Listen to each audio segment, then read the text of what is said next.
At the beginning of creation, there was nothing else, and only consciousness was. This might sound mysterious and remote, but this is what happens every time you wake up from sleep. So think of that moment when you're just waking up from sleep, when you're just becoming conscious. And therefore the world appearance arose in that consciousness like a dream. First of all, especially if you're travelling and waking up in a new place, there's a certain blankness, and then memories and ideas start coming in. Memories of who you are and where you are. But they're just memories at this point. It's like a dream. In whatever manner consciousness conceived the world to be, that alone it became. And then we solidify these ideas. We solidify these ideas about ourselves and where we are and the nature of the world, and we get on with reality once again. The same thing happens when you wake up in a dream. You're given a whole set of memories, ideas about who you are.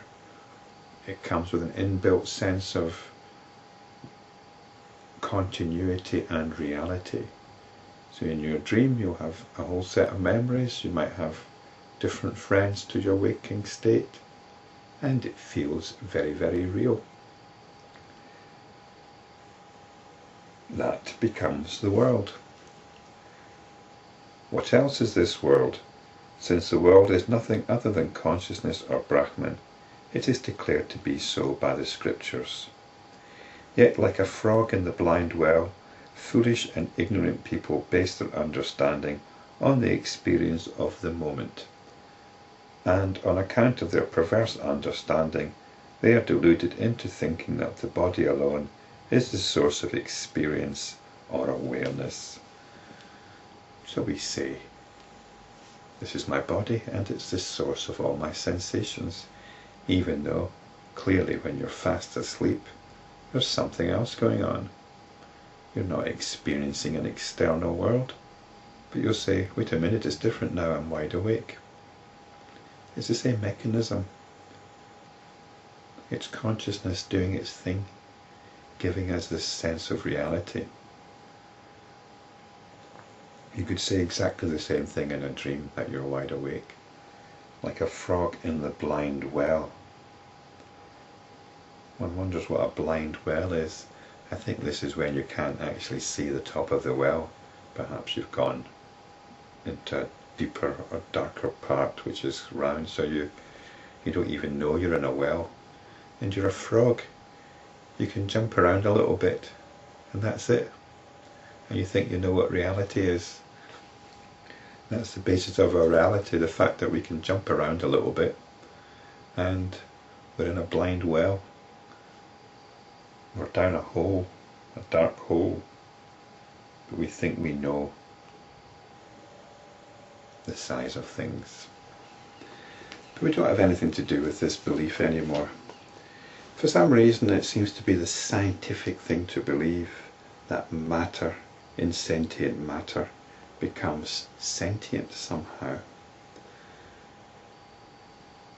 There's nothing scientific about it at all, but it's become part of modern culture. So you'll see stories featuring robots that once we get to a certain degree of complexity, they become sentient. So sentience is about complexity. This is just a bit of a whitewash, really. It's a belief. We need to have an example of a sentient machine.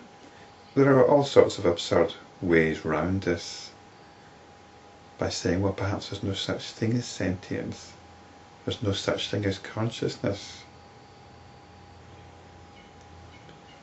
So here we have the peculiar situation whereby consciousness, sentience, argues that it's actually unconscious, that it's actually inert. This is what some very intelligent people do. But such people are fundamentalist in their belief, and they maintain this belief in the name of rationalism, in the name of science, and it's just the opposite. And you'll find them as just as intractable as the most fundamental of fundamentalists. So we just have to leave them to get on with it, because no amount of argument, no amount of argumentation, no amount of pointing out the absurdity of their situation is going to change their mind. However intelligent a person may be, if he's unable to dispel one's doubts, such a person is ignorant. If self-awareness is one of the characteristics of the physical body, then why does a corpse not experience anything? The truth is the other way round. It is the consciousness of Brahman, the infinite consciousness, that appears as this universe, just as the dream objects appear in your consciousness. And Brahman isn't something that's got consciousness. It's not the consciousness of Brahman in that sense. It's just consciousness. Brahman is consciousness. That's all. Brahman is the infinite consciousness. He conceives of this dream city, which is the Virat, or the cosmic person. This cosmic person is the creator Brahma. It is also of pure consciousness, although it is known as this universe. So Virat is just Brahma. And this is really the idea of creation. Whatever was conceived of in the dream creation of Brahma, the creator alone, is experienced here in that same manner. Thus the body has two states, the living and the dead. Even so this creation appears and disappears. There's always a rising and falling, a coming and going, consciousness, unconsciousness. Although strictly speaking we should really talk in terms of cognition. There's cognition going on, and then there's times where there's no cognition going on. And all this happens within consciousness. It has no cause other than Brahman, hence it is none other than Brahman. And of course, Brahman doesn't cause anything. It's all simply happening.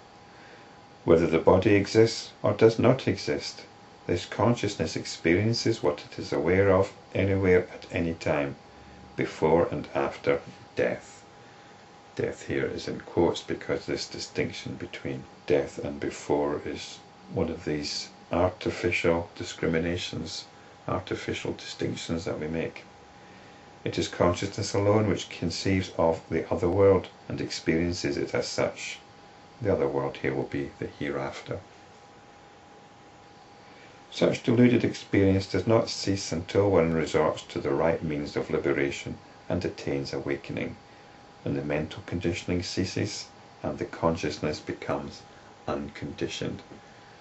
This is when you move from cognition to consciousness, when you move from being caught up in processes and understanding of cognition to the realization of the fundamental awareness within which that is happening, within which cognition is happening.